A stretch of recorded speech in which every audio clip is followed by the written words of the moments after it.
Reading Elder Scrolls lore books so you don't have to. Night of Tears. Please sit back and enjoy this Elder Scrolls lore audiobook series. This is an inquiry into the cause of the Night of Tears, which, if you don't know, is an infamous event in which the Snow Elves descended upon the ancient Nord city of Sarthal and slaughtered most of its inhabitants.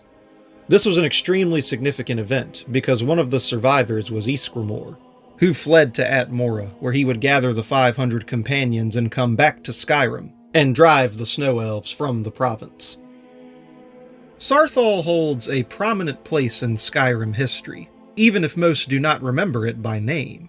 It is, of course, the site of one of the first major Nord settlements, one of the first cities of men in Skyrim, and the earliest known capital of their civilization.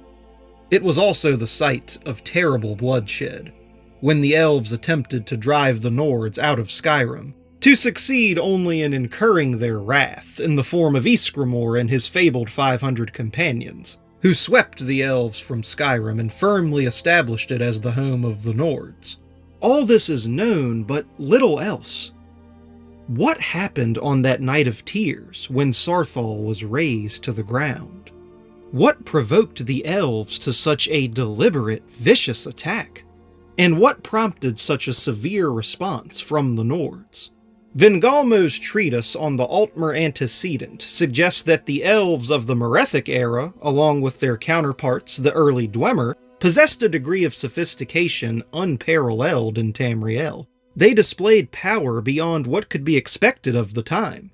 While a distinct explanation is not given for this, I believe that this work, compared with the early writings of Hesif Chirurnus, suggests that something greater was at work on that night in Sarthal.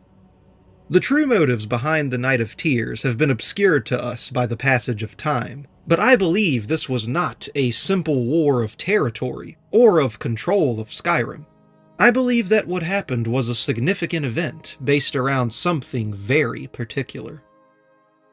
The Nords found something when they built their city, buried deep in the ground. They attempted to keep it buried, but the elves learned of it and coveted it for themselves. Thus they assaulted Sarthal, their goal not to drive the Nords out, but to secure this power for themselves. I believe Ysgramor knew something of what the elves would find under Sarthal, and rallied together his people to keep the elves from gaining it. When Nords once again controlled Skyrim, this power was buried deep below the earth and sealed away. Time has kept this knowledge from us, but it is my hope that time will also reveal the truth of these words. Every effort will be made to relocate Sarthal and find that which has been lost to us.